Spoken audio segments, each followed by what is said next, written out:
बहुत समय पहले नेपाल की बागमती नदी के किनारे घना जंगल था। यहाँ पर ऋषिमुनि तपस्या करते थे।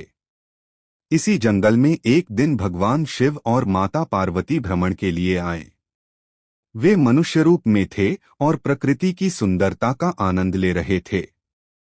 कुछ दूर चलने पर माता पार्वती ने देखा कि हरे भरे मैदान में कई गायें शांति से चर रही हैं। उनकी सुंदरता और सरलता देखकर माता ने भगवान शिव से कहा, स्वामी, इन गायों की मासूमियत देखकर मन बहुत प्रसन्न हो रहा है। भगवान शिव मुस्कुराए और बोले, देवी, इन भोले प्राणियों का स्वामी बनने की इच्छा मेरे मन में भी है। मैं पशुपति अर्थात सभी पशुओं का स्वामी कहलाना चाहता हूँ। तब भगवान शिव ने गायों के बीच एक अद्भुत रूप धारण कर लिया। 4 मुख, 3 आँखें और शरीर से दिव्य प्रकाश निकल रहा था। यह रूप ही था पशुपतिनाथ का। गायें जैसे ही उनके पास आईं, वे प्रेम से उनके चरण चाटने लगीं। भगवान शिव ने आशीर्वाद दिया कि जो भी भक्त मेरे इस रूप की पूजा करेगा, वह पापों से मुक्त होकर मोक्ष प्राप्त करेगा।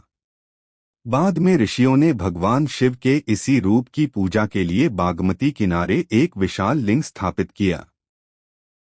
समय बीतने के साथ यह स्थान पशुपतिनाथ मंदिर के रूप में प्रसिद्ध हुआ। आज भी यह नेपाल का सबसे पवित्र और प्राचीन शिव मंदिर माना जाता है, जहां हजारों भक्त भगवान पशुपतिनाथ के दर्शन करने आते हैं। अगर आप चाहें तो मैं इसका लंबा, रोचक और कथा शैली में संस्करण भी लिख सकता हूं, जिसमें संवाद, भावनाएं और पौराणिक घटनाएं जुड़ी हों, ताकि यह सुनाने लायक बन जाए। बहुत समय पहले की बात है। हिमालय की गोद में बसा नेपाल का इलाका चारों ओर से हरी भरी घाटियों, झरनों और नदियों से भरा था। बागमती नदी अपनी मधुर कलकल ध्वनि के साथ बहती थी और किनारे का जंगल ऋषियों की तपोभूमि था। एक दिन कैलाश पर्वत पर भगवान शिव और माता पार्वती एकांत में बैठे थे। मंद मंद हवा बह रही थी और आकाश में बादल नृत्य कर रहे थे। माता पार्वती ने मुस्कुराते हुए कहा, स्वामी, बहुत समय हो गया। चलिए आज धरती पर घूम आते हैं। भगवान शिव ने सहमति दी और दोनों मानवरूप धारण कर बागमती के जंगलों की ओर चल पड़े। गायों का अद्भुत दृश्य। जब वे जंगल के भीतर पहुंचे तो उन्हें एक खुला मैदान दिखाई दिया। वहां दर्जनों गायें शांति से हरी घास चर रही थीं। उनकी आंखों में मासूमियत थी और चारों ओर एक अलौकिक शांति छाई हुई थी। माता पार्वती की आंखें चमक उठीं, प्रभु देखिए, ये गायें कितनी निष्कपट और प्रेमपूर्ण हैं। इनके पास बैठने का मन हो रहा है। भगवान शिव ने भी उन गायों को देखा और उनके मन में गहरा प्रेम उमड़ आया।